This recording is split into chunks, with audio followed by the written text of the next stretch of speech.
Hello बच्चों, आप सबका स्वागत है हमारे YouTube चैनल केमिस्ट्री अड्डा में। बेटा आज हम जो चैप्टर डिस्कस करने जा रहे हैं वो है रेडियो एक्टिविटी या न्यूक्लियर केमिस्ट्री, उसे हम कह सकते हैं। बहुत छोटा चैप्टर है ये बेटा, लेकिन पीजीटी के लिए या जीआईसी लेक्चर के लिए या कोई भी कंपटीशन आप देते हैं तो उसके लिए क्या है कि ये चैप्टर बहुत इंपॉर्टेंट है। ऐसा इसलिए कि पहली बात तो बहुत छोटा चैप्टर है, दूसरी बात ये कि इसमें जो क्वेश्चन आता है वो लगभग हर साल आता है और कुछ सिंपल से कॉन्सेप्ट हैं। यदि आपको अच्छे से तैयार है, आपको अच्छे से याद है तो क्वेश्चन आपको इजीली हो जाते हैं। और यदि मान लीजिए आप पढ़ना भूल गए, रिवीजन नहीं कर पाए तो वहाँ पर कंफ्यूजन होता है। अब इसमें क्वेश्चन कैसे पूछे जाते हैं, जब क्वेश्चन थोड़ा पूछे जाते हैं, एक क्वेश्चन में आता है हाफ लाइफ से रिलेटेड। जो हाफ लाइफ से रिलेटेड क्वेश्चन है वो हम लोग डिस्कस करेंगे केमिकल काइनेटिक्स में। आंसर है केमिकल काइनेटिक्स में। यहाँ आज हम डिस्कस करेंगे उसका थ्योरेटिकल पोर्शन, जो थ्योरेटिकल क्वेश्चन आते हैं, या आपको जो न्यूक्लियस दे रखा है कि कितने अल्फा पार्टिकल निकले, कितने बीटा निकले, उनके नंबर्स कैसे निकाले जाएंगे, इन सब की बात हम आज करेंगे इस चैप्टर में। चलिए स्टार्ट करते हैं। क्या होती है रेडियो एक्टिविटी, यहाँ स्टार्ट करेंगे। तो spontaneous disintegration of certain nuclei to form new elements with emission of alpha beta gamma etcetera radiation is known as radioactivity and element is known as radioactive element. होता क्या होता है, कुछ elements जहां तक जिनका atomic number 83 से ऊपर है उनमें क्या होता है कि कुछ रेडिएशन स्पॉन्टेनियसली मतलब लगातार निकलती रहती हैं। वो क्या हो सकती है, अल्फा पार्टिकल्स होते हैं, बीटा पार्टिकल्स हो सकते हैं, गामा रेज हो सकती हैं, पॉजिट्रॉन्स हो सकते हैं। तो उससे क्या होता है कि वो जो न्यूक्लियस है वो दूसरे में कन्वर्ट हो जाता है, और या दूसरे न्यूक्लियस में भाई सीधा उसमें अल्फा पार्टिकल निकलेगा, बीटा पार्टिकल निकलेगा, उसका मास नंबर एटॉमिक नंबर में चेंज आएगा तो कन्वर्ट होगा दूसरे स्टेबल न्यूक्लियस में। और ये जो प्रोसेस है या जो फिनोमेना है वह कहलाता है रेडियो एक्टिविटी। क्या कहलाता है, रेडियो एक्टिविटी। और जो एलिमेंट या रेडियो एक्टिविटी शो करते हैं वो कहलाता है रेडियो एक्टिव एलिमेंट। क्या कहलाता है, रेडियो एक्टिव एलिमेंट। जैसे हमने इसमें कुछ एग्जांपल लिया है। यूरेनियम लिया गया है, इसमें यूरेनियम 92 उसका एटॉमिक नंबर है और 238 उसका क्या है, मास नंबर है। उससे क्या हुआ, एक अल्फा पार्टिकल निकला। एक्चुअली अल्फा पार्टिकल क्या होता है, हीलियम न्यूक्लियस होता है अल्फा पार्टिकल। एक अल्फा पार्टिकल निकला तो क्या बना, TH थोरियम बना है। इसका एटॉमिक नंबर 90 है और मास नंबर 234 है। आपको ध्यान क्या रखना पड़ा, देखिए मतलब इस एरो के लेफ्ट साइड में और राइट साइड में एटॉमिक नंबर और मास नंबर का सम क्या होता है, सेम होता है। देखिए जैसे यहाँ पे क्या है 92 है, तो देखिए 90 ये और +2 92 हो गया तो राइट साइड में। यहाँ पे क्या ऊपर आपका क्या मास नंबर में 238 है, तो देखिए 234 + 4 238। तो ये आपको बैलेंस करने के लिए पूछ सकता है। यहाँ पर जो है क्वेश्चन मार्क लगा देगा, एक्स लिख देगा, आपसे पूछेगा कि एक्स की वैल्यू क्या है, तो उसको उस तरह क्वेश्चन करना आसान है। आपको करना क्या बेटा, मास जो आपका एटॉमिक नंबर है जो लेफ्ट साइड में लिखा है, राइट साइड में आपको एटॉमिक नंबर देखकर लिखना है। जो गैप है मतलब जो मिसिंग है वही आपका नीचे एटॉमिक नंबर पोर्शन में लिखा जाएगा, और मास नंबर इधर लिखा है, इस साइड में सम करने का उतना ही मास नंबर होना चाहिए। इस तरह आप कौन से पार्टिकल यहाँ पर निकल रहे हैं या कौन सा आपका एलिमेंट मिसिंग है वो आप ऑप्शन में खोज सकते हैं। ओके बेटा। दूसरा देखिए, ये थोरियम है, थोरियम 9234 है, उससे बना है Pa 91234, और इसमें क्या निकला है, बीटा पार्टिकल निकला है। बीटा पार्टिकल क्या है, -1 होता है इसमें और 0। अब ध्यान दीजिएगा 90 है तो 91 और -1 कितना हो गया, 90 हो गया, और 234 इधर है, 234 + 0 कितना हुआ, 234 ही हुआ। अगला देखा क्या होता है, इसमें ये क्या लगा, हाई एनर्जी है, इससे क्या गामा रेज निकले। गामा रे जो रेडिएशन होती है उनका कोई भी मास मतलब एटॉमिक नंबर या मास नंबर नहीं होता है, वो हाई एनर्जी रेडिएशन है, ये गामा रेज है। तो यहाँ पे क्या हो रहा है, इसलिए स्टार लगा रखा है कि वो एक्टिवेटेड स्टेट में है। उसके बाद क्या हो गया, थोरियम कन्वर्ट हो गया नॉन एक्टिवेटेड में, तो साथ में क्या निकला, गामा रेडिएशन निकल रही है। थ्योरेटिकल पोर्शन है, थोड़ा बोरिंग आपको लगेगा, लेकिन बहुत ज्यादा बड़ा लेक्चर नहीं होता है, होगा इसका 1 से 1.25 घंटे का लेक्चर होगा, और आपको पूरा जितना भी न्यूक्लियर केमिस्ट्री या रेडियो एक्टिविटी में जरूरत है, सिर्फ जरूरत की चीजें आपको हम बताएंगे जो पूछी जाती हैं या पूछी जा सकती हैं, उतना यहाँ पर डिस्कस किया गया। इसलिए आप वीडियो को पूरा देखिए ताकि आपसे क्वेश्चन पूछा जाए तो गलत ना हो। ओके बेटा, चलिए आगे बात करते हैं। Stable nuclei are those for which number of neutron and proton are equal, they are generally up to atomic number 20। Stable nucleus क्या होता है, स्टेबल न्यूक्लियस वो होगा जिनमें मतलब कि प्रोटॉनों का संख्या और न्यूट्रॉनों की संख्या सेम होगी। यदि दोनों की संख्या सेम है तो वो क्या स्टेबल न्यूक्लियस है, यदि संख्या डिफर है तो स्टेबिलिटी कम होती है। ओके बेटा, तो इसमें स्टेबल न्यूक्लियस में क्या एग्जांपल दे रखा है, कार्बन देखिए बेटा, कार्बन में 6 12 है तो इसमें 6 प्रोटॉन है और 6 ही इसमें न्यूट्रॉन है। ऑक्सीजन 8 16 में भी 8 प्रोटॉन है और न्यूट्रॉन है। सल्फर 14 28 में क्या है, 14 प्रोटॉन है और 14 न्यूट्रॉन है। और कैल्शियम 20 चार्जेस में 14 प्रोटॉन है, 14 न्यूट्रॉन है।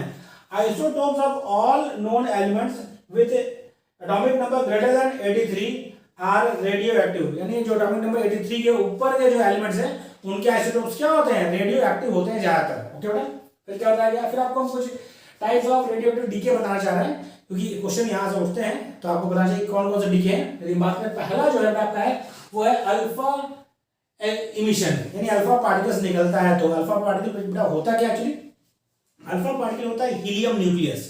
हीलियम न्यूक्लियस का मतलब क्या है, हीलियम में क्या होता है, 2 इलेक्ट्रॉन 2 प्रोटॉन 2 न्यूट्रॉन होता है। जो उसमें से 2 इलेक्ट्रॉन निकल गया तो क्या बचा, हीलियम न्यूक्लियस बचा, मतलब पॉजिटिव चार्ज न्यूक्लियस हुआ, इलेक्ट्रॉन निकल चुका है, उसमें 2 प्रोटॉन होगा और 2 न्यूट्रॉन होगा और उसका मास नंबर कितना होगा, 4 होगा। ओके बेटा, चलिए हम बात करते हैं, इसीलिए इसका सिंबल दे रखा है अल्फा 24 या He24। ये क्या होता है, ये होता है helium nucleus. On emission of 1 alpha particle, क्या होगा, किसी न्यूक्लियस से एक अल्फा पार्टिकल निकल जाएगा तो क्या होगा, क्योंकि अल्फा पार्टिकल का जो एटॉमिक नंबर है वो 2 है और मास नंबर 4 है, तो जब एक अल्फा पार्टिकल निकल गया तो इसका मतलब जो आपका पेरेंट न्यूक्लियाई है उसमें से क्या चेंज होगा, उसके एटॉमिक नंबर में 2 का घटेगा, 2 नंबर डिक्रीज होगा और मास नंबर 4 से डिक्रीज होगा। तो वही लिखा है एटॉमिक नंबर डिक्रीज बाय 2, क्योंकि इसका एटॉमिक नंबर 2 है हीलियम का, और मास नंबर डिक्रीज बाय 4। यदि किसी भी न्यूक्लियस से एक अल्फा पार्टिकल निकलता है, किसी भी एलिमेंट से एक अल्फा पार्टिकल निकलता है तो उसके एटॉमिक नंबर में 2 के घटेगा और मास नंबर में 4 घटेगा। ओके बेटा, अगला बात करते हैं नेक्स्ट एमिशन की। नेक्स्ट हमारा बीटा एमिशन, इसका सिंबल देखिए -10 E, इसका सिंबल है, अल्फा पार्टिकल सिंबल ये होगा। सिंबल भी आपको ध्यान रखना है ताकि आप पहचान सकें कि कौन सा पार्टिकल निकला है। -1 निगेटिव चार्ज होता है और 0 इसलिए इसका मास नंबर 0 होता है। ओके, बनता कैसे, यह बहुत ही इंपॉर्टेंट टर्म है, क्योंकि इस पर ही आपसे क्वेश्चन पूछे जाते हैं, इसलिए इसको हमने लिख दिया, स्टार बना लीजिए। ध्यान रखिए कि बीटा पार्टिकल्स फॉर्म होता है कैसे, होता है न्यूट्रॉन के टूटने से। जैसे होता है न्यूट्रॉन के टूटने से, जब न्यूट्रॉन ब्रेक होगा तो न्यूट्रॉन 0 1 होता है, तो उस पर कोई चार्ज नहीं होता है, 0 1 फॉर्म होगा क्या होगा, प्रोटॉन, इस पर +1 चार्ज है, और बीटा पार्टिकल कौन बनेगा, बीटा पार्टिकल। ध्यान रखिए यहाँ +1 है, यहाँ -1 है, तो +1 -1 क्या हो गया, 0 हो गया, और इसमें 1 और 0 1 हुआ। तो आपने याद है कि यहाँ पे लेफ्ट साइड में जो है वो इधर साइड में राइट साइड में क्या इक्वल है।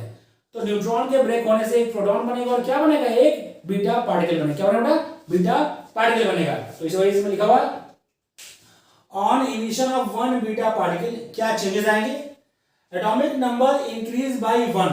एटॉमिक नंबर क्या होगा बेटा, एक बढ़ जाए। क्यों बढ़ जाएगा बेटा, आपको पता है एटॉमिक नंबर इक्वल टू क्या होता है, नंबर ऑफ प्रोटॉन। क्या होता है, number of proton. Atomic number इसके बराबर होता है, नंबर ऑफ प्रोटॉन के बराबर होता है। और हुआ क्या, न्यूट्रॉन के टूटने के बाद बना क्या, प्रोटॉन बना है, तो प्रोटॉन क्या हुआ, एक बढ़ गया, जितना पहले था उससे एक प्रोटॉन इंक्रीज हो गया, एटॉमिक नंबर भी एक इंक्रीज हो गया। Mass number no change, mass number कोई चेंज नहीं है। क्यों नहीं है बेटा, क्योंकि मास नंबर होता क्या है, number of proton plus number of neutron. तो जो बीटा पार्टिकल फॉर्म हो रहा है उसमें क्या है, एक न्यूट्रॉन टूट रहा है और एक प्रोटॉन बढ़ रहा है, तो मास नंबर में कोई चेंज नहीं है, क्योंकि न्यूट्रॉन से एक घटा तो प्रोटॉन में एक बढ़ा, तो ओवरऑल नो चेंज, इसीलिए मास नंबर नो चेंज। और क्या ध्यान रखना, यदि पूछ सकता है आपसे कि बीटा इमिशन मतलब कि इमिशन से न्यूट्रॉन की संख्या पर क्या प्रभाव पड़ता है, तो न्यूट्रॉन कम हो जाएगा, तो न्यूट्रॉन डिक्रीज बाय 1। बहुत ही इंपॉर्टेंट पॉइंट है ये आप ध्यान रखिए, इसीलिए हमने इसको लिखा है। ये पॉइंट आपको ध्यान रखना चाहिए कि क्वेश्चन किसी भी फॉर्म में पूछ सकता है कि अल्फा इमिशन से क्या क्या चेंज आएंगे, एटॉमिक नंबर में क्या चेंज आएगा, मास नंबर में क्या चेंज आएगा, बीटा इमिशन से एटॉमिक नंबर में क्या चेंज आएगा, मास नंबर में क्या चेंज आएगा, न्यूट्रॉन में क्या चेंज आएगा।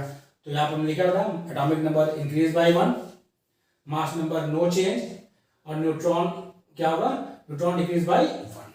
नेक्स्ट हमारा जो इमिशन है वो है आपका पॉजिट्रॉन इमिशन। क्या है पॉजिट्रॉन इमिशन, ये मतलब बीटा पार्टिकल और पॉजिट्रॉन में सिर्फ फर्क है, बीटा पार्टिकल एक नेगेटिव चार्ज पार्टिकल है और पॉजिट्रॉन बाद से लग रहा है पॉजिट्रॉन, मतलब पॉजिटिव चार्ज इलेक्ट्रॉन है, पॉजिटिव स्पीशीज है। इसीलिए सिंबल आप देखिए यहाँ -1 E0 है, यहाँ +1 है, प्लस साइन नहीं लगता है, लिखा नहीं इसमें 1 E0 है, तो नेक्स्ट का प्लस यहाँ पर, ठीक है, यहाँ बीटा प्लस लिखा है, पॉजिटिव चार्ज होगा, बीटा पार्टिकल पर नेगेटिव चार्ज पर पॉजिटिव चार्ज, बाकी अमाउंट चार्ज का सेम होगा। यह कैसे फॉर्म होता है, इसको देखिए, यह फॉर्म होता है प्रोटॉन से। जब प्रोटॉन बनाएगा क्या, इसको टूटेगा, एक न्यूट्रॉन फॉर्म करेगा और एक क्या करेगा, फॉर्म करेगा पॉजिट्रॉन, एक न्यूट्रॉन बनाएगा एक पॉजिट्रॉन बनाएगा। बेटा ध्यान देखिए, लेफ्ट साइड में यहाँ पर 1 है, यहाँ पे 0 + 1 क्या हुआ, 1 ही हुआ, ऊपर 1 है, यहाँ 1 + 0 क्या 1 हुआ। तो आप कभी भी क्रॉस चेक कर सकते हैं, यदि आपने गलती लिखी हो या फिर आपसे ऑप्शन पूछे तो वहां से देख सकते हैं। तो पॉजिट्रॉन से क्या हो रहा है, ऑन इमिशन ऑफ 1 पॉजिट्रॉन, एक पॉजिट्रॉन यदि निकल रहा है तो क्या चेंज आएगा न्यूक्लियस में, प्रोटॉन के नंबर में, एटॉमिक नंबर में, मास नंबर में। एटॉमिक नंबर डिक्रीज बाय 1, ऐसा इसलिए हुआ बेटा क्योंकि एक प्रोटॉन क्या हो गया, टूट गया, प्रोटॉन टूट गया तो प्रोटॉन कम हो गया ना, तो किसमें कन्वर्ट हो गया, न्यूट्रॉन में कन्वर्ट हो गया। Atomic number decrease by 1, atomic number decrease by 1 बहुत ही इंपॉर्टेंट, ध्यान रखना है। और मास नंबर नो चेंज, क्योंकि भाई प्रोटॉन एक कम हुआ है तो न्यूट्रॉन एक बढ़ा है ना बेटा, प्रोटॉन एक कम हो न्यूट्रॉन एक बढ़ा तो ओवरऑल चेंज मास नंबर में 0। न्यूट्रॉन इंक्रीज बाय 1, भाई सीधी बात, एक न्यूट्रॉन बढ़ गया तो न्यूट्रॉन का नंबर 1 इंक्रीज हो जाएगा। तो बहुत ही इंपॉर्टेंट चीजें आपको बताई गई, इसका स्क्रीनशॉट ले लिए बेटा और कॉपी कर लिए। आज जितनी भी चीज आपको बताई जाएगी हर चीज आपको उसका प्रॉपर नोट्स बनाना है और सब चीजें ध्यान रखनी है। स्क्रीनशॉट ले लिए, फिर इसके आगे बढ़ते हैं।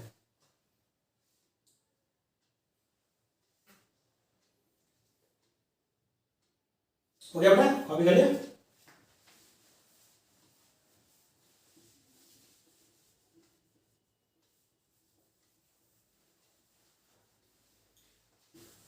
यदि आप हमारा वीडियो पहली बार देख रहे हैं और अपने चैनल को सब्सक्राइब नहीं किया तो फिर सब्सक्राइब करें। और हमने एटॉमिक स्ट्रक्चर, पीरियोडिक प्रॉपर्टी और केमिकल बॉन्डिंग, ये 3 chapter for GIC lecture, PG chemistry, इन सब के हिसाब से कंप्लीट कर दिया है। उसके क्वेश्चंस भी जो प्रीवियस ईयर पूछे गए हैं वो भी हमारे वीडियोस अपलोड है, आप वहाँ से हमारे चैनल से देख सकते हैं प्लेलिस्ट से। आप अच्छे से तैयारी करिए और हम जो वीडियो बना रहे हैं उसको अच्छे से देखिए। अब हम लोग कुछ और सीखते हैं नोट में।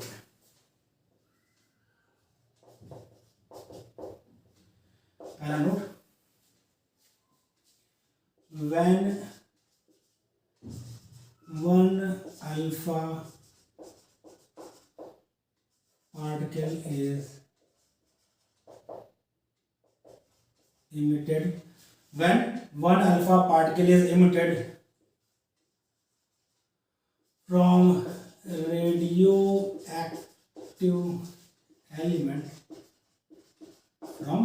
radioactive element, then product element is shifted to number left on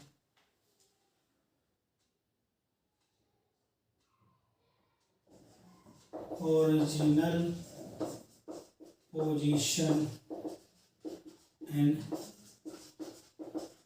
periodic table।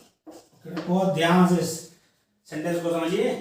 When 1 alpha particle is emitted from radioactive element, then the product element is shifted to number और कहाँ, left on original position, left with respect to, करें बेटा सही है, with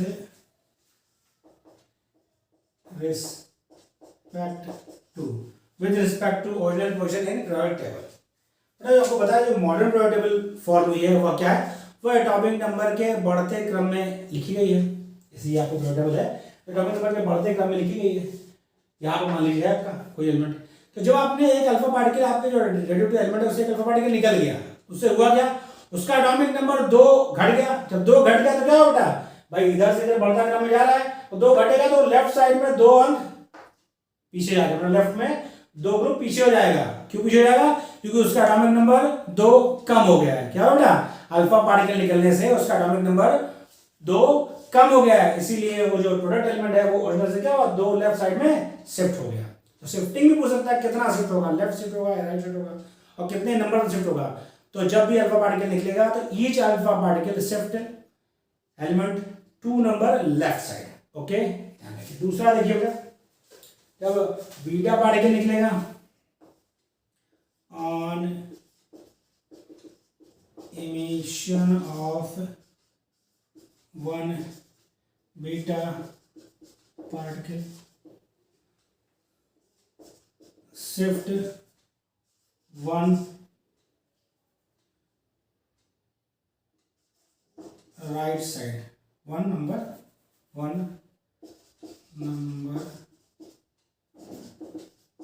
right side with respect to original position and periodic। क्या हो रहा है यहां साफ साफ लिखा है एटॉमिक नंबर इंक्रीज बाई 1। जब एक बीटा पार्टिकल निकलेगा एटॉमिक नंबर 1 बढ़ जाएगा। जब एटॉमिक नंबर 1 बढ़ जाएगा तो आपको पता है जो प्रोडक्ट टेबल है वो एटॉमिक नंबर के बढ़ते क्रम में है, तो आपका जो प्रोडक्ट एलिमेंट होगा वो क्या होगा, वो ओरिजिनल पोजीशन से एक आगे शिफ्ट हो जाएगा। एक नंबर किधर शिफ्ट होगा, राइट साइड में शिफ्ट होगा। ओके ठीक है, अगला क्या होता है नेक्स्ट आपका, यदि पॉजिट्रॉन निकलता है on emission of one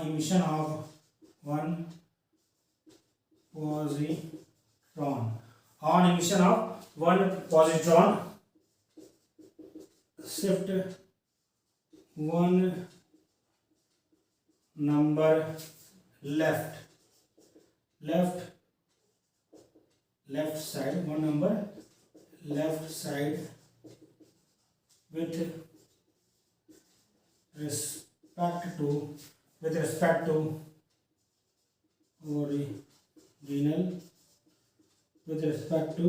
original position in periodic। आपको बताया हमने कि अल्फा पार्टिकल निकलता है तो एटॉमिक नंबर में एक अल्फा पार्टिकल निकलेगा तो एटॉमिक नंबर में 2 डिक्रीज होगा, तो आपका जो प्रोडक्ट है वो किधर शिफ्ट हुआ, कम हो गया, तो लेफ्ट साइड शिफ्ट हो गया। बीटा पार्टिकल निकलेगा तो एटॉमिक नंबर 1 बढ़ जाएगा तो एक राइट साइड शिफ्ट हो गया। पॉजिट्रॉन निकलेगा तो एटॉमिक नंबर 1 घट जाएगा तो एक नंबर लेफ्ट शिफ्ट होगा। तो ये चीज़ आपको ध्यान रखनी है, थोड़ा इसे कॉपी करिए फिर हम आगे बढ़ते हैं इसमें। ओके साथ में एक और चीज़ लिख लीजिए यहीं पर, बहुत ही इंपॉर्टेंट ये भी है, पेनिट्रेशन यानी भेदक क्षमता। पेनिट्रेशन पावर का ऑर्डर कई बार पूछा जा चुका है, तो सबसे कम होता है अल्फा पार्टिकल का, उससे ज़्यादा होता है बीटा पार्टिकल का, उससे ज़्यादा होता है गामा पार्टिकल का, गामा रेस का।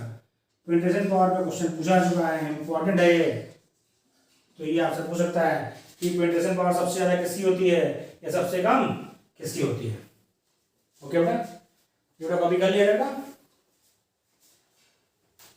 तो आपको पास हर चीज़ याद रखनी है, क्वेश्चन कहीं से भी आए आपको यदि पता है तो आप कर सकते हैं। और सबसे खास बात बड़ा क्या है कि ये चैप्टर को रिवाइज करना बहुत इजी है, क्योंकि एक बार तो आपने पढ़ लिया तो एग्जाम के पहले आप इसे चाहेंगे तो 10-15 मिनट में ये रिवाइज हो जाएगा और क्वेश्चन आएगा तो फट से हो जाएगा।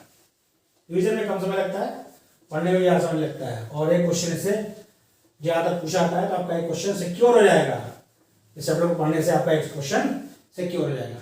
ये बड़ा हो गया, आपने कॉपी कर लिया। अब आगे हम लोग कुछ और डिस्कस करते हैं।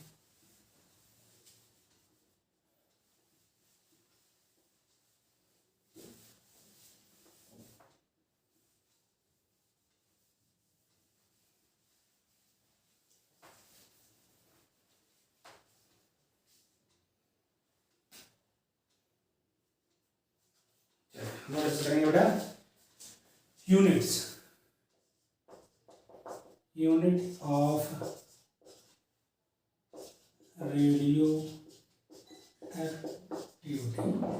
रेडियो एक्टिविटी की यूनिट्स कभी आप पूछ लेता है कि क्या होती है, तो देखिए इसमें आपको ध्यान रखने वाली चीज है 1 क्यूरी को CI से प्रिंट करते हैं, इसको होता है आपका 3.7 इंटू 10⁻10 DPS। DPS मतलब क्या होता है, जो DPS का फुल फॉर्म होता है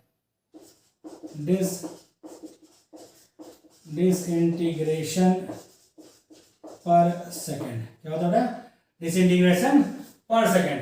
ये आपको लिखा हो 1 मिली क्यूरी वो कितना हो जाएगा भाई, मिली मतलब क्या होगा, 10⁻³ कम हो जाएगा, तो ये हो जाएगा 3.7 इंटू 10⁻7 dps। दूसरी यूनिट्स क्या बेटा, दूसरी यूनिट्स है 1 रदरफोर्ड, इसको RU से डिनोट करते हैं, वो कितना होता है, वो होता है 1 into 10⁸ dps।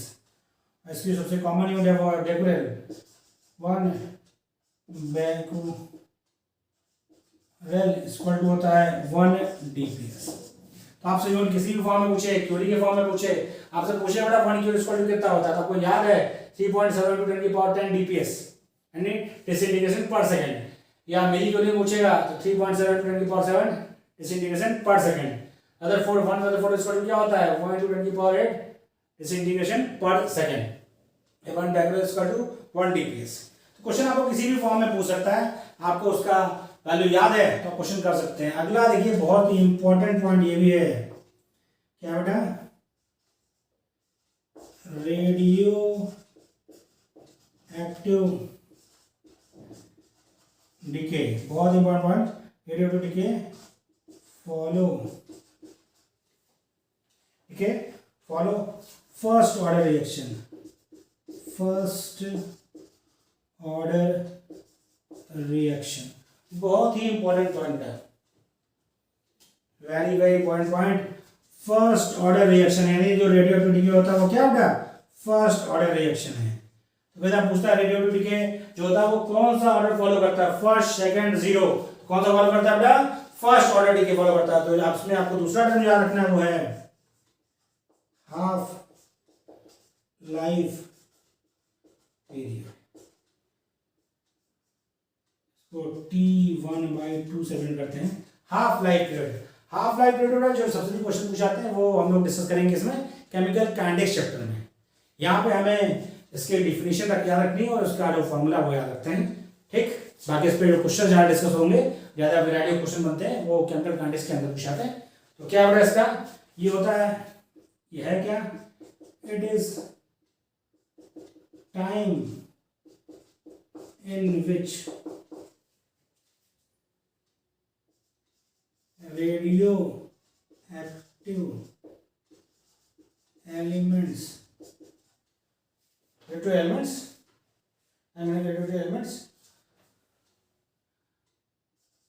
half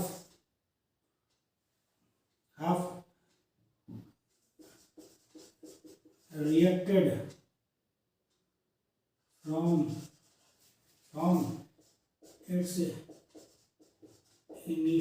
from its initial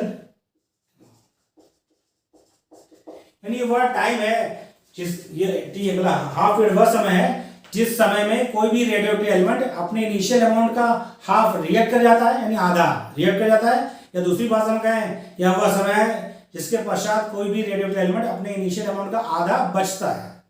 आधा रिएक्ट होगा तो आधा ही बचेगा, तो उसको चाहे इस तरह कहें कि हाफ रिएक्ट हो जाता है इनिशियल अमाउंट का, जो भी अमाउंट होगा या जो भी नंबर्स ऑफ एटम्स होंगे उसका उस समय के बाद क्या हो जाएगा। इन वाले कोई भी आपका रेडियोएक्टिव एलिमेंट 1 ग्राम मिल रखा है, उसका हाफ पीरियड 2 डे है, तो 2 दिन के बाद 1 ग्राम से क्या हो जाएगा 0.5 ग्राम बचेगा। अगले 2 दिन के बाद यानी 4 दिन के बाद वो 0.25 ग्राम बचेगा। उसी तरह वो क्या हो जाएगा बेटा, उस हाफ लाइफ के बाद उस अमाउंट का जस्ट हाफ, उसका जस्ट हाफ। तो हमेशा वो क्या होता है, हाफ पीरियड में क्या होता है, जो भी अमाउंट आपका इनिशियल स्टेट में है या उस स्टेट में है उसका आधे हाफ लाइफ पीरियड बीतने के बाद हाफ क्या हो जाएगा, रिएक्ट हो जाएगा, इसीलिए उसका नाम ही है हाफ लाइफ पीरियड। क्या नाम है उसका, half life period.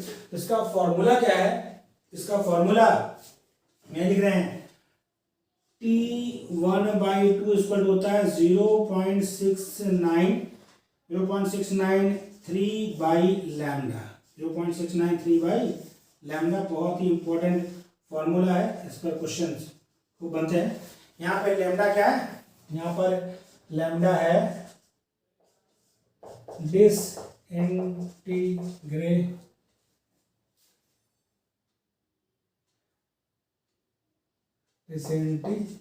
Disintegration constant इसे कहते हैं, या इसको रेट कांस्टेंट भी कहते हैं। क्या होता है, रेट कांस्टेंट भी कहते हैं। तो थोड़ा ध्यान दिए बेटा, हाफ लाइफ पीरियड का उन्होंने क्वेश्चन लिखा है, उसमें कहीं भी रेडियोएक्टिव एलिमेंट के अमाउंट का जिक्र नहीं है। ठीक है, T half equal to 0.693 by lambda. इसके मतलब क्या हुआ, half life period of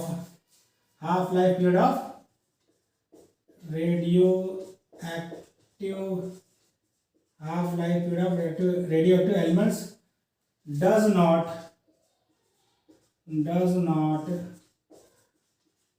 depends upon its initial amount। यानी वह अमाउंट पर डिपेंड, इनिशियल अमाउंट क्या है, proper amount he, does not depend upon amount of यानी रेडियोएक्टिव सब्सटेंस के अमाउंट या उसके नंबर पर डिपेंड नहीं करेगा उसका हाफ लाइफ पीरियड। कितना भी अमाउंट हो या कितना भी सब्सटेंस हो, 1 ग्राम हो, 10 ग्राम हो, 50 ग्राम हो, 1 किलो, 1 टन हो, जैसे उसका हाफ लाइफ पीरियड पूरा होगा वो अपने जहां से आपने उसको मेजर किया उसके उस अमाउंट का वो क्या हो जाएगा, हाफ रह जाएगा। हाफ क्या हो जाएगा, रिएक्ट हो जाएगा, हाफ क्या हो जाएगा, डिग्रेड हो जाएगा। ओके, अगला इसमें जो क्वेश्चन बनता है बेटा, वो सबसे इंपॉर्टेंट क्वेश्चन वो भी है कि इसमें हर चीज आपको हमसे इंपॉर्टेंट पॉइंट बता रहे हैं, ये मतलब सर हर चीज आपको इंपॉर्टेंट बता रहे हैं, क्योंकि हमें सिर्फ इंपॉर्टेंट चीज ही याद रखनी है। जो क्वेश्चन पूछे जाते हैं, जिसमें क्वेश्चन बनते हैं, हम उसी की बात कर रहे हैं यहाँ पर। बाकी डिटेल आपको पढ़ना है तो आपके पास बुक अवेलेबल, वहां से आप पढ़ सकते हैं। लेकिन जितनी चीजें पूछी जाती हैं हम उसी यहाँ पर बात कर रहे हैं। ठीक, ओके। अगला बेटा पॉइंट आपका है वो है एवरेज लाइफ पीरियड। ये भी फॉर्मूला है, इसमें कैसा पूछ लेता है कि आपको क्वेश्चन में पूछा क्या, एवरेज लाइफ पीरियड आपको बताइए, तो इसका फॉर्मूला आपको याद होना चाहिए। फॉर्मूला याद होगा तो क्वेश्चन होगा, फॉर्मूला याद नहीं होगा तो क्वेश्चन नहीं होगा। वो क्या होता है, वो होता है T average equal to 1.44 into T half.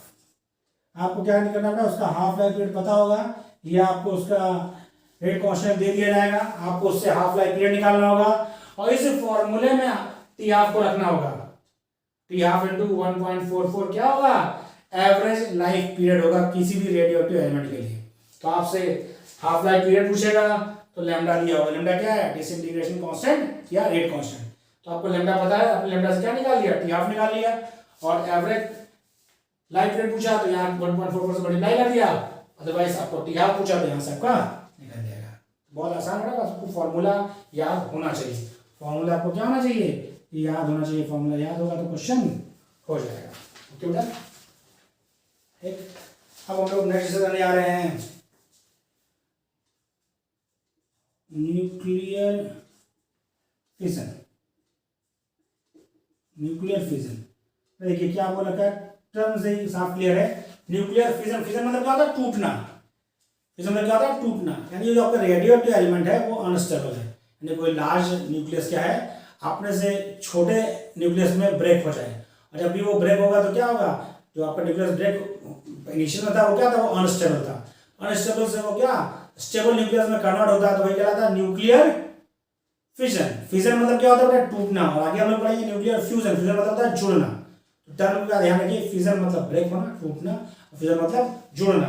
तो क्या होता है देखिए, ये process in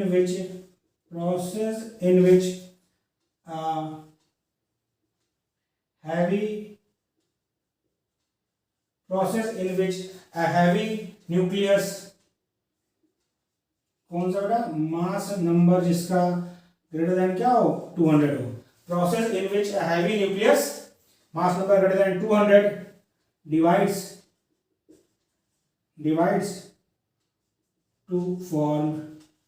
divides to form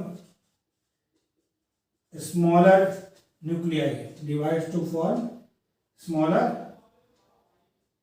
nuclei, nuclei of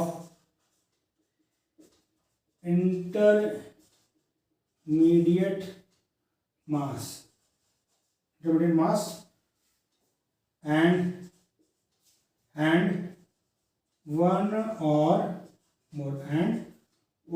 more neutrons neutrons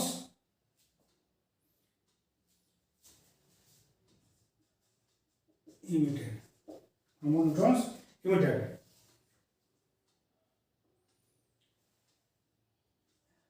and large amount of energy liberated. क्या होता है बेटा? यह वो प्रोसेस है जिसमें हैवी न्यूक्लियस कौन सा, जिसका मास नंबर क्या हो 200 से ज्यादा divide into smaller nucleus. Large nucleus इसमें टूट जाता है, स्मॉलर न्यूक्लियस में ब्रेक होता है। जब वो स्मॉलर न्यूक्लियस में ब्रेक होगा तो वो स्मॉलर न्यूक्लियस के साथ एक या एक से ज्यादा न्यूट्रॉन्स भी क्या होगा, इमिट करेगा, और उसके साथ ही लार्ज नंबर में एनर्जी भी क्या होती है, लिबरेट होती है। क्या होती है, लिबरेट होती है, यानी यह हाईली एक्सोथर्मिक प्रोसेस। क्या होता है, हाईली एक्सोथर्मिक प्रोसेस है, और इसी प्रोसेस का इस्तेमाल किया जाता है न्यूक्लियर रिएक्टर्स में। लेकिन वहां पे क्या होता है, वह न्यूक्लियर रिएक्टर्स में उसे हम कंट्रोल प्रोसेस रखते हैं, इसीलिए वह ह्यूमन बींग्स के लिए फायदेमंद इस्तेमाल की जाती है। और जो आपका न्यूक्लियर बॉम्ब्स होते हैं वह अनकंट्रोल्ड होता है, तो वो क्या करता है, वो विनाश करता है। थोड़ा साइंस है, आप उसका जैसा इस्तेमाल करेंगे तो लाभप्रद भी है, और यदि उसका इस्तेमाल ठीक से नहीं होगा तो क्या है, वो विनाशक भी है। तो ये तो हो गई डिफिनेशन जो आपने समझ ली कि क्या होता है। अब आपको हम लिखवा रहे हैं रिएक्शंस, जिससे आपको और चीजें समझ में आएंगी। देखिए बेटे, रिएक्शन देखिए, एक आपको इसमें लिखाना है पहली, यूरेनियम 92 to 35 और हमने एक न्यूट्रॉन से बॉम्बार्डमेंट कराया, तो क्या बना, तो बनेगा स्ट्रोंशियम 38 90 प्लस ज़ीनॉन 54 143 और साथ में 3 न्यूट्रॉन निकलेगा। ओके बेटा, और यहाँ पर जो बाइंडिंग एनर्जी है वो है 1.99 इंटू 10 का पावर 13 जूल पर मोल। तो इसका दूसरा रिएक्शन और देखिए, और किस फॉर्म में टूट सकता है ये, यूरेनियम 92 to 35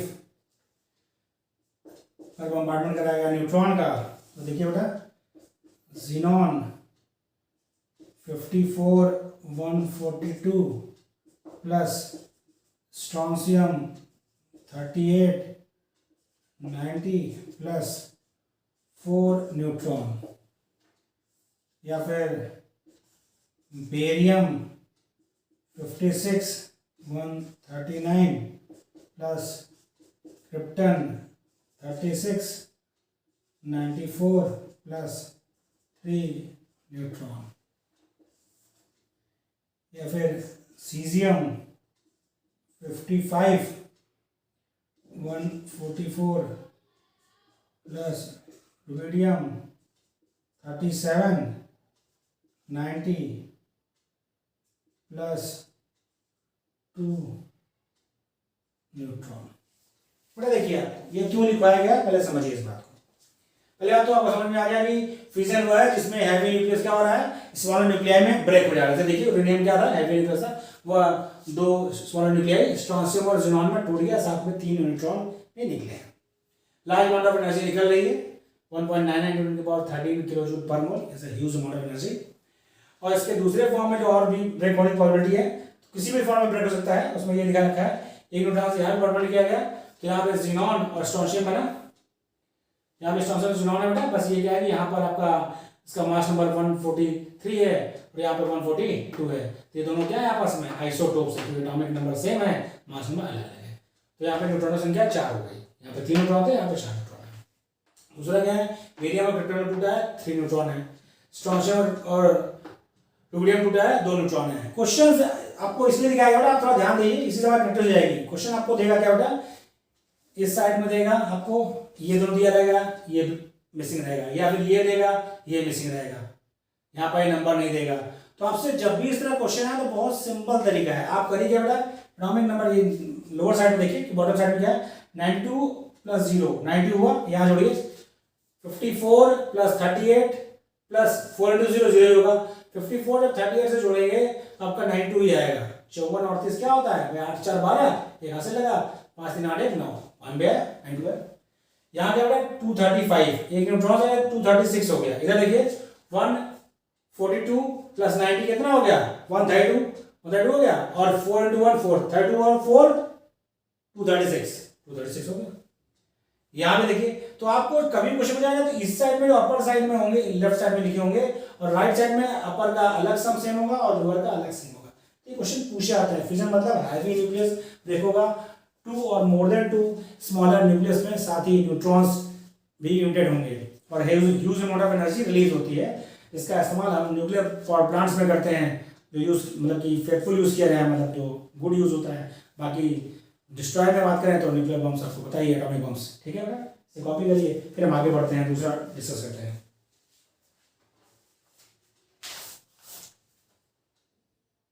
कॉपी कर लिया बेटा इधर आपने, बोलो कॉपी हो गए। फिर आपको थोड़ा आप न्यूक्लियर रिएक्टर के बारे में थोड़ी सी जानकारी देते हैं, क्योंकि उससे क्वेश्चन एक आध बन जाते हैं। बहुत डिटेल में आपको उसकी नीड नहीं है। उसमें पूछा जाता है कि मॉडरेटर क्या होता है और किसको मॉडरेटर यूज किया जाता है। देखिए बेटा ध्यान से, इसमें जो न्यूट्रॉन्स निकल रहे हैं, ये न्यूट्रॉन्स क्या है, यहाँ देखिए एक न्यूक्लियस की बात की गई है, एक न्यूट्रॉन ने ब्रेक किया। जब यहाँ 4 न्यूट्रॉन निकले तो वो कितने यूरेनियम को ब्रेक करेंगे, मतलब फिजन करेंगे। फिर वो जो वहां 4 के 16 न्यूट्रॉन निकले, कितने फिजन करेंगे। तो ये क्या हो, ये आपका बहुत ही ह्यूज अमाउंट रिएक्शन होगी। उसको क्या कंट्रोल किया था, क्या किया था, कंट्रोल किया था। उसी की बात हम थोड़ा करेंगे, जिससे क्वेश्चन पूछे आते हैं। क्योंकि न्यूट्रॉन की स्पीड और उसके नंबर्स को कम करने के में क्या क्या इस्तेमाल होता है, उस पर क्वेश्चन के आप पूछ लेते हैं, उसी की हम बात करते हैं।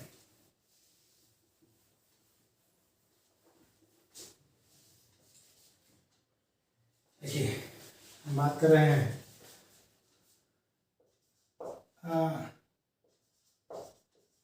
Nuclear reactor. Nuclear reactor consist of 3 component. कोई भी न्यूक्लियर रिएक्टर में मेनली 3 कंपोनेंट होते हैं।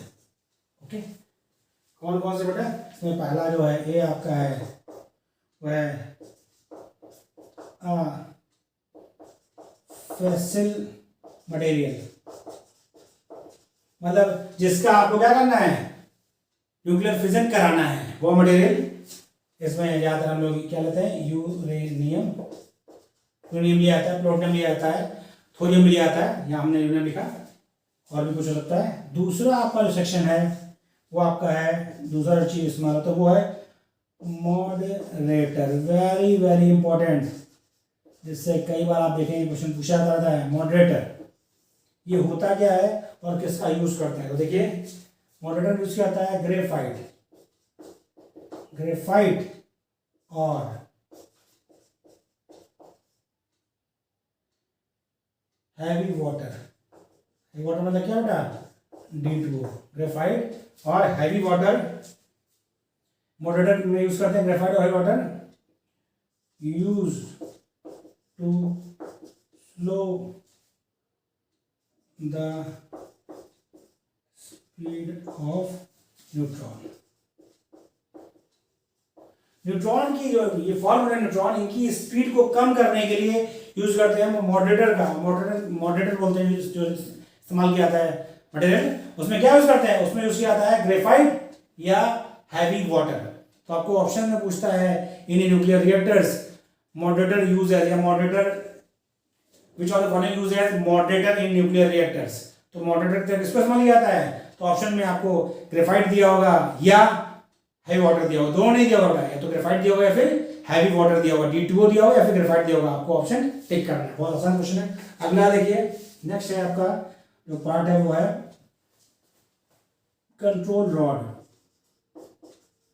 कंट्रोल रॉड भी पूछ लेता है किसकी बनी होती है, किस मटेरियल को यूज करते हैं। तो इसके लिए रखा है, ये होता है मेड ऑफ बोरॉन स्टील और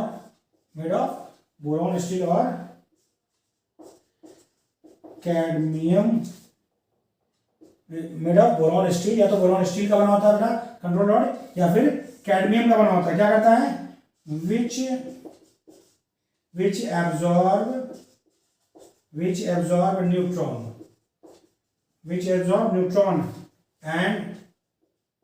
and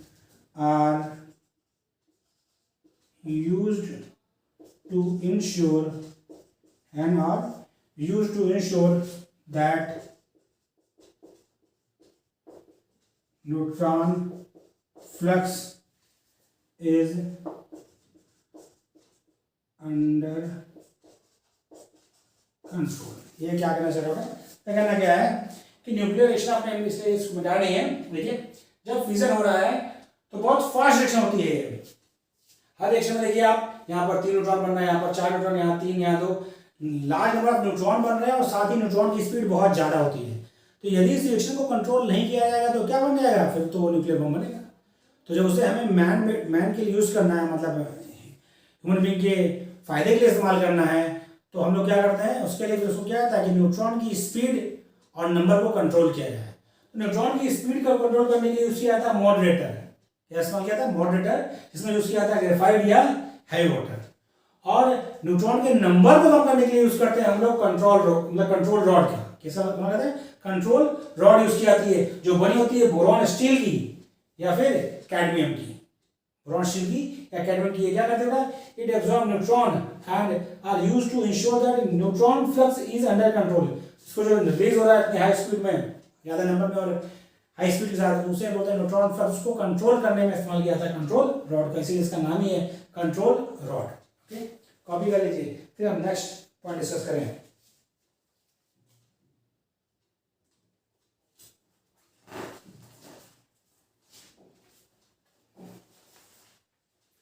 ओके बेटा, इधर का अगला जो पॉइंट हमारा बेटा है, जो हमें करना है, हमने डिस्कस किया न्यूक्लियर फिजन, और जो नेक्स्ट है वो है न्यूक्लियर फ्यूजन।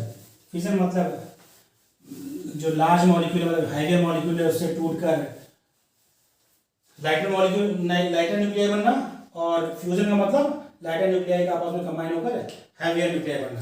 तो हम लोग डिस्कस करने जा रहे हैं न्यूक्लियर फ्यूजन। न्यूक्लियर फ्यूजन क्या होता है? यह है reaction in which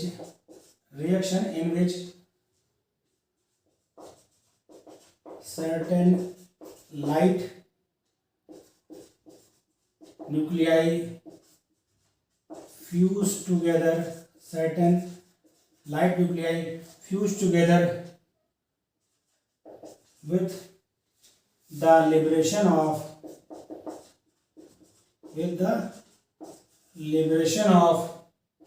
tremendous amount of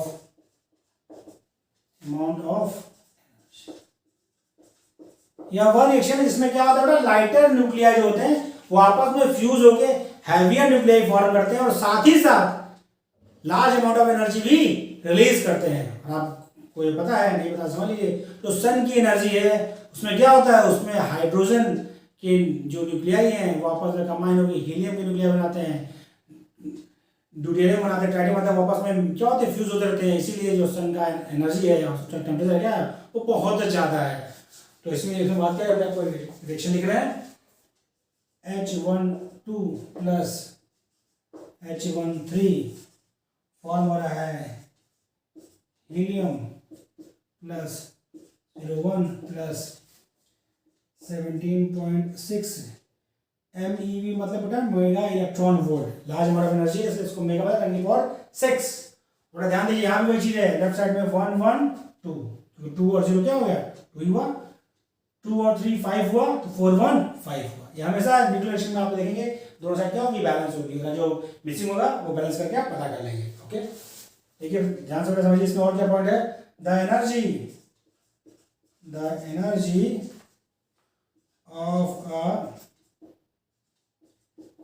of a fusion process, the energy of a fusion process is due to energy of fusion process is due to mass defect, तो mass defect, high temperature is required, high temperature is required to initiate such reaction. इस तरह की reaction को initiate करने के लिए बहुत ज्यादा टेम्परेचर चाहिए, और जो एनर्जी रिलीज होती है वो क्यों रिलीज होती है? Due to mass defect. किसलिए होती है? Due to mass defect. तो मास डिफेक्ट की वजह से वो एनर्जी रिलीज होती है, और इस तरह की रिएक्शन कराने के लिए आपको टेम्परेचर बहुत ज्यादा चाहिए। इसलिए मैंने बोला वो सब रिएक्शन क्या होती है? सन के एटमॉस्फेयर में होती है, या जो हाइड्रोजन बॉन्ड्स बनते हैं उसमें टेम्परेचर इतना ज्यादा होता है जहां पर ये रिएक्शंस होती है। अगला पॉइंट हम डिस्कस करते हैं आर्टिफिशियल रेडियो एक्टिविटी, उसकी बात हम करेंगे। थोड़ा इसके सीखते हैं, ये वाला कॉपी होगा जरा ना। आर्टिफिशियल रेडियो एक्टिविटी की बात की जा रही है, इसका मतलब जो आपका न्यूक्लियाई है वह मैन मेड है। जो रेडियो एक्टिव न्यूक्लियाई क्या है? वो मैन मेड है। उसको हम कैसे फॉर्म करते हैं? किसी ऐसे न्यूक्लियस से फॉर्म करते हैं जो पहले रेडियो एक्टिव तो नहीं है, लेकिन उस पर हम अल्फा पार्टिकल, बीटा पार्टिकल या न्यूट्रॉन्स या प्रोटॉन्स का बॉम्बार्डमेंट करते हैं, और उसके बाद जो न्यूक्लियाई रिजल्टेंट बनता है, जो न्यूक्लियाई फॉर्म होता है, वह होता है रेडियो एक्टिव। क्योंकि वह मैन मेड है, इसलिए उसको man made radio active element या आर्टिफिशियल रेडियो एक्टिव एलिमेंट, और इस फिनोमेना को आर्टिफिशियल रेडियो एक्टिविटी कहते हैं। तो देखिए artificial radio artificial radio activity की बात की है इसमें। तो देखिए एल्यूमिनियम आपका है 1327, इस पर हमने अल्फा पार्टिकल का बम्बार्डमेंट किया, तो क्या बन गया? फॉस्फोरस फॉर्म हुआ, और साथ ही एक न्यूट्रॉन निकला।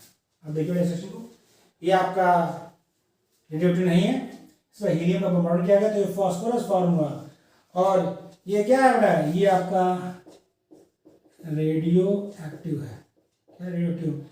या इसको बोल सकते हैं आर्टिफिशियल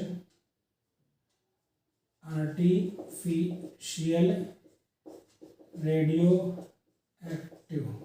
ओके, क्योंकि ये क्या हुआ? मैन मेड हुआ, नेचुरली ये नहीं था, इसको बनाया गया। कैसे बनाया गया? एल्यूमिनियम पर हीलियम का बॉम्बार्डमेंट करने के बाद ये बनाया गया। तो ये क्या होता है बेटा? इसमें फिर क्योंकि ये रेडियो एक्टिव है तो क्या करेगा? ये स्पॉन्टेनियस डिसइंटीग्रेशन इसमें होगा, तो इसका लाइफ जो आपका हाफ लाइफ पीरियड होता है वो होता है टी हाफ, जो है वो इक्वल टू है 3.15 मिनट। क्या बेटा? 3.15 मिनट इसका हाफ लाइफ है। तो उसके बाद ये किसमें कन्वर्ट हो जाएगा? ये कन्वर्ट हो जाएगा सिलिकॉन में 1430, और साथ ही एक पॉजिट्रॉन निकलेगा, और ये क्या है? ये है स्टेबल, और ये क्या है? ये है बेटा आपका रेडियो एक्टिव। इसको बोला गया था बेटा आर्टिफिशियल रेडियो एक्टिविटी या आर्टिफिशियल रेडियो एलिमेंट। ऐसा क्यों? क्योंकि इसे क्या है? ये मैन मेड है, ये नेचुरली अकरिंग नहीं है, ये क्या है? मैन मेड है। तो ये मनुष्य द्वारा बनाया गया है। कैसे बनाया गया? किसी भी स्टेबल न्यूक्लियस पर अल्फा पार्टिकल या प्रोटॉन या न्यूट्रॉन या पॉजिट्रॉन का बम्बार्डमेंट किया गया, उसके फलस्वरूप जो न्यूक्लियस फॉर्म हुआ वो क्या होता है? वह रेडियोएक्टिव नेचर का है, उसे बोलते हैं रेडियो, मतलब मैनमेड रेडियोएक्टिव एलिमेंट, और यह फिनोमेना क्या कहलाता है? Artificial radio activity. कॉपी कर लीजिए, यहाँ पे देखिए बड़ा वही चीज है, नौकर बताया।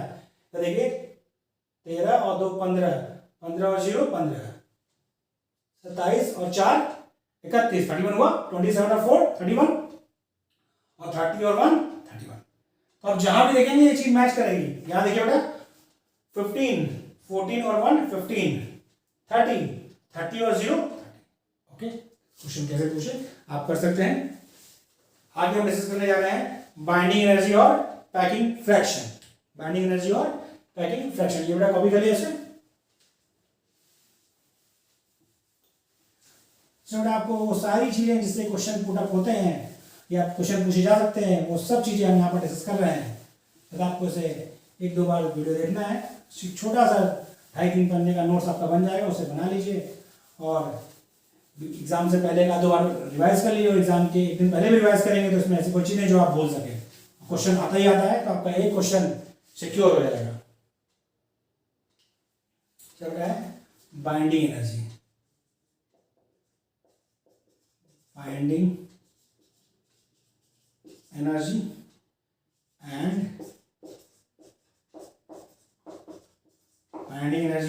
Packing fraction, binding energy and packing fraction क्या बताएगा?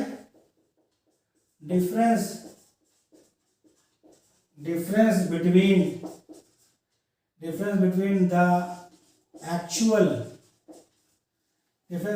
actual isotopic mass and mass number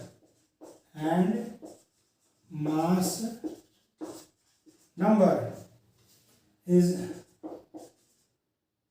known as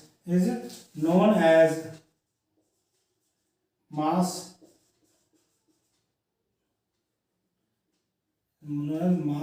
defect of the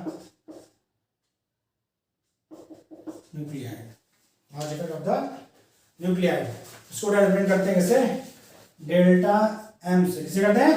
delta M से। Delta M mass defect equal to क्या होगा? Isotopic mass M minus mass number. उसको कैसे करते हैं बेटा? ए से नोट करते हैं। ओके, और पैकिंग फ्रैक्शन क्या होता है? पैकिंग फ्रैक्शन आपसे पूछ ले तो वो कैसे निकालेंगे? Packing fraction F equal to होता है delta M by A into 10⁴। बहुत ध्यान देखिए बेटा, वो क्या है? Binding energy and mass, packing fraction में पढ़ रहे थे। क्या होता है बेटा आपका मास डिफेक्ट? किससे निकालते? डिफरेंस बिटवीन द एक्चुअल, पहले हम इसमें सीखते हैं मास डिफेक्ट क्या होता है। Difference between the actual isotopic mass and mass number is known as mass defect. तो मास डिफेक्ट हमने क्या निकाला? Packing fraction. कैसे? मास डिफेक्ट क्या होता है? जो उसका आइसोटोपिक मास होगा उसमें जब मास नंबर घटा देंगे तो हमें क्या मिलेगा? मास डिफेक्ट मिलेगा, क्योंकि वही जो मास डिफेक्ट है वही कन्वर्ट होगा किसमें? एनर्जी में, या पैकिंग एफिशिएंसी आपको बताएगा। तो ये पैकिंग फ्रैक्शन क्या हो गया? Mass defect by mass number into 10⁴। अब देखिए ध्यान समझिए, यह पॉइंट इंपॉर्टेंट है, इसको हम नोट करके लिख रहे हैं। more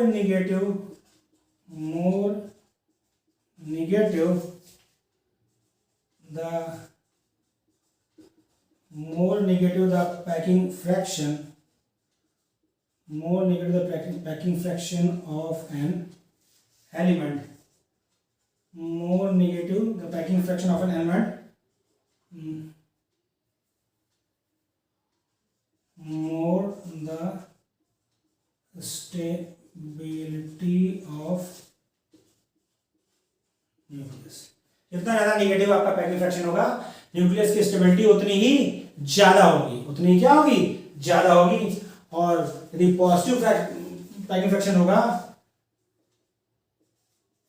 पॉजिटिव पैकिंग फ्रैक्शन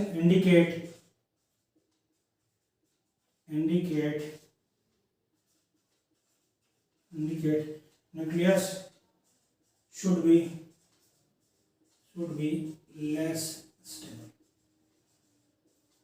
यदि नेगेटिव पैकिंग फ्रैक्शन होगा तो आपका न्यूक्लियस क्या होगा? स्टेबल होगा। और यदि पॉजिटिव पैकिंग फ्रैक्शन होगा तो न्यूक्लियस क्या होगा? लेस स्टेबल होगा। तो पैकिंग फ्रैक्शन की सहायता से उसकी स्टेबिलिटी आप बता सकते हैं कि कौन सा न्यूक्लियस स्टेबल है, कौन सा न्यूक्लियस लेस स्टेबल है। अब इसमें आपको बाइंडिंग एनर्जी पूछता है, जो हम डिस्कस करते हैं बाइंडिंग एनर्जी। उसको कैसे निकालते हैं? बाइंडिंग एनर्जी, उसके लिए सिंपल एक फॉर्मूला है। Binding energy B equal to होता है, जो आप मास डिफेक्ट निकालेंगे delta M into C square. M C square होता है आइंस्टीन इक्वेशन। और क्योंकि हमें यहाँ इसमें नहीं, हमको उसमें चाहिए एमईवी में, तो B इक्वल टू होता है डेल्टा M। आपको ध्यान रखना, जो मास डिफेक्ट आपको दिखाना है किसमें लेना है? वो लेना है AMU। AMU क्या होता है? Atomic mass unit. ये ध्यान रखिए, आपको उसमें कन्वर्ट करने का दे रहा है, AMU में लेना है मास डिफेक्ट। AMU में AMU into 931 mega electron volt. यदि आपसे पूछे बाइंडिंग एनर्जी पर न्यूक्लियॉन्स, तो ये आसान है, B by binding energy by number of nucleon. Number of nucleons होता क्या है बेटा? नंबर ऑफ न्यूक्लियॉन्स का मतलब number of proton plus number of neutron. तो जितना ज्यादा बाइंडिंग एनर्जी पर न्यूक्लियस होगा आपका वो न्यूक्लियाई उतना ही ज्यादा स्टेबल होगा, उतना ज्यादा क्या होगा? स्टेबल होगा। ओके, अब हम अगले मुद्दे बात है अपने, जो आपको थोड़ा भी पूछ सकता है, वो है आपका एप्लीकेशन। एप्लीकेशन पे कभी कभार क्वेश्चन दिख जाता है, हम उसी बात कर रहे हैं। Application of radio activity. Application of radio activity क्या है, कहाँ यूज करते हैं बेटा? कार्बन डेटिंग में, आपको पता है कार्बन डेटिंग में यूज किया जाता है। कार्बन डेटिंग में क्या करते हैं? C14 का यूज करते हैं। कार्बन 14 जो आपका रेडियोएक्टिव आइसोटोप है कार्बन का, उसको इस्तेमाल किया जाता है, क्योंकि आपको पता है कि कार्बन 12 और कार्बन 14 का जो रेशियो है वो फिक्स होता है। और जब आपका कोई भी एलिमेंट या ह्यूमन बीइंग या कोई भी लिविंग ऑर्गेनिज्म जब डेड हो जाएगा तो क्या होगा? क्योंकि C14 आपका क्या है? रेडियोएक्टिव एलिमेंट है, उसका क्या स्टार्ट हो जाएगा? डिसइंटीग्रेशन स्टार्ट हो जाएगा, मतलब डिग्रेडेशन स्टार्ट हो जाएगा। तो जब उसका डिग्रेडेशन स्टार्ट हो जाएगा तो जो उसका जो परसेंटेज है वो क्या होगा? कम होगा C14 का। तो जब भी किसी प्रोसेस का एज निकालना होता है तो वहाँ पर कार्बन 14 का परसेंटेज निकालते हैं, कि C12 तो रेडियोएक्टिव है नहीं, तो उतना ही रहेगा, लेकिन C14 क्या है? रेडियोएक्टिव है। तो वो जितना अपने अमाउंट का लेस हो गया होगा वो निकालते हैं, इससे कितने समय पहले वो क्या रहा होगा? वो अलाइव रहा होगा, उससे उस पर्सन की एज पता करते हैं। अगला देखिए, कोबाल्ट 60 जो आपका होता है उसका यूज करते हैं किसमें? कैंसर ट्रीटमेंट में। कैंसर ट्रीटमेंट मतलब कीमोथेरेपी में यूज किया जाता है, और जो आपका रेडिएशन से इलाज करते हैं उसमें इस्तेमाल करते हैं किसका? कोबाल्ट 60 का। और अगला सोडियम 24, ये बेटा पता करते हैं trace the flow of blood के फ्लो को ट्रेस करने के लिए सोडियम 24 जो आइसोटोप है उसका इस्तेमाल करते हैं। ये 24 लिखा मतलब उसका मास नंबर, आइसोटोप है, एटॉमिक नंबर सेम होगा, मास नंबर अलग होगा। तो सोडियम 24, कोबाल्ट 60। कार्बन डेटिंग में कौन सा यूज करते हैं? कार्बन डेटिंग यूज किया जाता है कार्बन 14 का। ओके, अगला देखिए, आयोडीन 131 का यूज किसमें करते हैं? यूज करते हैं इसको treatment of thyroid disease. Thyroid disease के ट्रीटमेंट में यूज करता है आयोडीन 131 का, और एक फॉस्फोरस 32 का P32 इसमें यूज करते हैं। इसको यूज करते हैं ल्यूकेमिया थेरेपी में। ल्यूकेमिया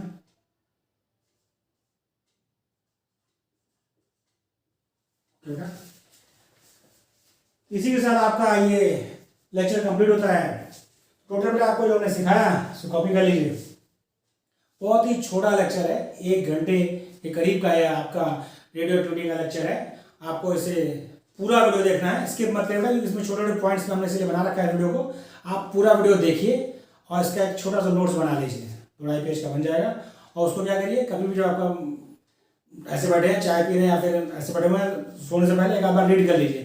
आप इसको 2-4 बार रीड करेंगे तो आपको चीज़ें सब क्लियर हो जाएंगी, अच्छे समझ में आ जाएगी। 1 नंबर आपका कम से कम एक क्वेश्चन या जो भी जितने का क्वेश्चन हो, एक क्वेश्चन आपका 2 नंबर का भी है, पीजीटी में 3.4 नंबर का है, तो आपका एक क्वेश्चन कंफर्म है और बहुत इजीली आप उसे कर सकते हैं।